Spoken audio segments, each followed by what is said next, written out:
हर सुबह हम उठते हैं, सांस लेते हैं और दौड़ शुरू हो जाती है। पर क्या कभी सोचा है, ये सांस सिर्फ हवा है या जीवन की ऊर्जा? हम सांस तो लेते हैं पर फिर भी थक जाते हैं। क्यों? सांस शरीर की प्रक्रिया है, पर प्राण कुछ और है। वेदों में कहा गया था, प्राणो वै जीवनम, प्राण ही जीवन है। ये ऊर्जा हर कण में बहती है, जो शरीर, मन और आत्मा को जोड़ती है। आधुनिक विज्ञान इसे लाइफ फोर्स या बायो एनर्जी कहता है, पर ऋषियों ने इसे प्राण कहा।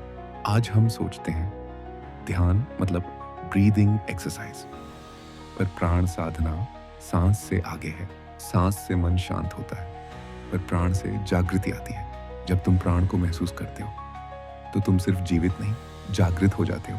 प्राण तुम्हें जोड़ता है धरती, जल, वायु और सूर्य से।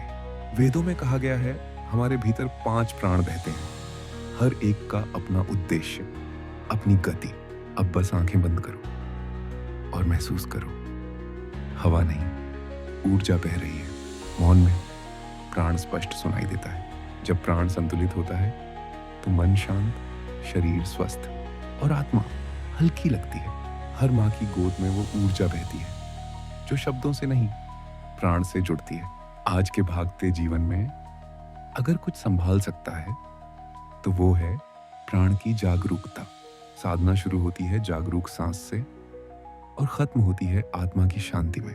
अब 3 गहरी सांस लो। हर सांस में ऊर्जा, हर छोड़ने में मुक्ति। सांस तो आती जाती है, पर प्राण हमेशा बहता रहता है। अब जब भी सांस लो, याद रखना, तुम हवा नहीं, जीवन को भीतर ले रहे हो। अब केवल सांस मत लीजिए, प्राण को महसूस कीजिए।